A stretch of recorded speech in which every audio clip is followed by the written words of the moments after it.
दोस्तों कल से स्टार्ट होने जा रहा है पीसीएम का वॉर। मतलब कि कल से पीसीएम का एग्जाम स्टार्ट हो जाएगा। और आप लोगों में से कौन से ऐसे बच्चे हैं जिनका फर्स्ट डे ही और पहला शिफ्ट है जिनका एग्जाम है, या तो किस दिन आपका एग्जाम है, प्लीज कमेंट करके हमें बताना, जिससे हमें यह पता चलेगा कि हमारे पास कौन से ऐसे बच्चे हैं जिनका एग्जाम इस दिन ज्यादा है। प्लीज कॉमेंट जरूर करना। अब बात करते हैं कि आप में से तो बहुत सारे बच्चे ऐसे भी होंगे, और ये सच भी है, क्योंकि मैं पिछले 2 दिनों से जब मैंने कमेंट करवाया तो मुझे ये बात पता चली है कि ज्यादातर बच्चों की अभी तक कुछ भी स्टडी नहीं हुई है, उन्होंने कुछ भी नहीं किया है और बस वो अक्कड़ बक्कड़ बम्बे बोल के भरोसे बैठे हैं। तो मैं आप सभी को समझाऊंगा, भाई ऐसा मत करो, नहीं तो तब बुरा ज्यादा लगता है जब रिजल्ट आता है और हमें जो चाहिए वो नहीं मिलता है। तो उस समय सब याद आता है कि यार थोड़ा कर लिया होता तो ये चीजें ना हुई होती। तो देखो गाइस, आज अभी अपने पास एक दिन बचा हुआ है और इस एक दिन के अंदर आप बहुत बड़ा पहाड़ तो नहीं तोड़ सकते, बट फिर भी कुछ ट्राई कर सकते हो लास्ट टू लास्ट, जिससे आपको थोड़ा एग्जाम में थोड़ी बहुत हेल्प मिल जाए।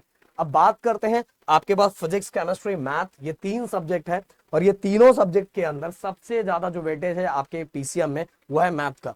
आप सभी को ये बात पता है कि टोटल 50 क्वेश्चंस मैथ में आएंगे और हर क्वेश्चन का मार्क्स 2 होगा, जिसको कुल मिला के 100 मार्क्स का मैथ हो जाएगा और 100 मार्क्स के हमारे फिजिक्स और केमिस्ट्री रहेंगे। फिजिक्स और केमिस्ट्री को मिला के टोटल 100 क्वेश्चन आएगा और इसका 50 क्वेश्चन आएगा, बट हर क्वेश्चन 2 मार्क्स का रहेगा। तो कहने का मतलब, अगर आप मैथ में बहुत ज्यादा अच्छे हो, मैथ आपका बहुत ज्यादा अच्छा है, तो गाइज आपको सबसे ज्यादा फोकस अभी आज के दिन मैथ पे कर डालना चाहिए, क्योंकि अगर मैथ में भी आप अकेले स्कोर कर लेते हो तो भी आपका परसेंटाइल बहुत बढ़ जाएगा। क्योंकि इसका रीजन है गाइज, क्योंकि यहाँ माइनस मार्किंग नहीं है, नहीं है, नहीं है। अब मैथ अगर मान लो आपने किया, फिर भी अगर आप जीरो स्टडी है, कुछ नहीं किया, तो सर क्या करूं?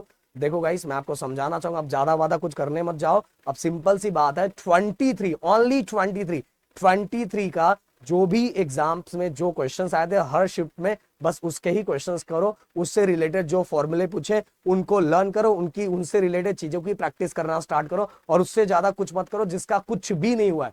और जिसका सब कुछ हो गया उसको तो भाई आज सिंपल सी बात है, रिवाइज करना है, रिवीजन ही करना है, उससे ज्यादा कुछ करने की जरूरत नहीं है। अब मैं बात करता हूं मैथ के बाद अगला सब्जेक्ट कौन सा चूज करना चाहिए। भाई मैथ के बाद ना अगला सब्जेक्ट आपको केमिस्ट्री चूज करना चाहिए। और केमिस्ट्री के लिए बेसिकली मैं यही बोलूंगा कि मैंने स्टार्टिंग से बोला था कि केमिस्ट्री का बुक रीड करने पे फोकस ज्यादा आपको करना चाहिए। फिर भी अब उतना तो टाइम है नहीं, तो यहां भी आपको क्या करना है, 23 एंड 22 का आपको पीवाईक्यू उठा के क्या करना है, एक बार उसमें क्या क्या क्वेश्चंस आए उनकी प्रैक्टिस कर लेनी है। और दूसरी बात गाइस, अगर आपके पास उसके बाद टाइम बचता है तो मैं आप सभी को बोलूंगा कि एक बार पूरे बुक के जितने चैप्टर आप पढ़ सकते हो एक बार रीड कर लो, अगर आप टाइम निकाल सकते हो। फिर भी मैं आप सभी को बोलूंगा कि ज्यादातर कम से कम 2 से 3 घंटा तो केमिस्ट्री को आज दे देना है गाइस। ऐसा नहीं कि बिल्कुल इसको छोड़ दोगे।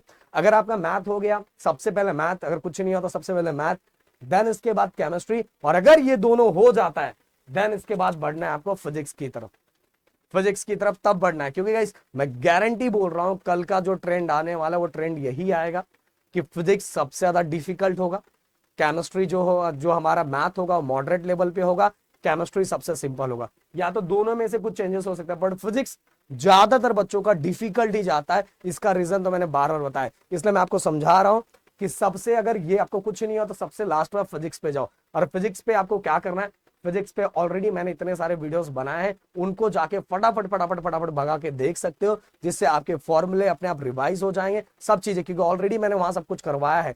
तो 23, और इसमें भी आपको 23 का ऑनली करना है, इसमें 23 काफी है गाइस, क्योंकि ओनली 23 का कर लिया आपका काम हो जाएगा उससे रिलेटेड। क्योंकि फिजिक्स के अंदर अगर आप फॉर्मूले लर्न नहीं कर रहे हो तो भाई वहां बहुत बुरा फंसोगे, बहुत ज्यादा बुरा फंसोगे। इसीलिए आपको फिजिक्स के न्यूमेरिकल्स के लिए फॉर्मूले लर्न कर लेने हैं।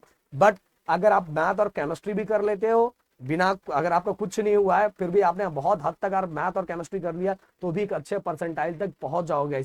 एक ही सिंपल सी बात बोल रहा हूँ, लास्ट दिन चल रहा है, अगर आपने कुछ नहीं किया तो लास्ट टू लास्ट मेहनत कर लो यार, क्योंकि जब रिजल्ट आएगा तो बहुत ज्यादा फील होगा। और जिन बच्चों का हो चुका है वो चुपचाप बैठ कर रिवाइज करे, रिवीजन करे, और उससे ज्यादा आप कुछ करने की जरूरत नहीं है। और कल एग्जाम देके जाए, देखो जितना आप किए हो, अगर जितने दिन आपने मेहनत की है उस अकॉर्डिंग पेपर सोचा करो कि मैंने कितना मेहनत किया था और मेरे अकॉर्डिंग कैसा एग्जाम गया है। और ये मत सोचा करो कि पेपर कैसा सिंपल हार्ड, पेपर देखो पेपर उसके लिए सिंपल हार्ड होता है जो हार्ड उसी के लिए होता है जिसने कुछ नहीं किया हुआ है, उसके लिए तो हर चीज बहुत सिंपल होता है जिसने तैयारी बहुत ज्यादा की है। तो आप अपने अकॉर्डिंग सोचना कि आपने कितना पढ़ा था और आपके पढ़ने के अकॉर्डिंग पेपर कैसा गया है। तो प्लीज कमेंट जरूर करना कि आपका कौन से शिफ्ट में एग्जाम है। तो मिलते हैं नेक्स्ट वीडियो में। Thank you so much guys. जय हिंद एंड जय महाराष्ट्र दोस्तों।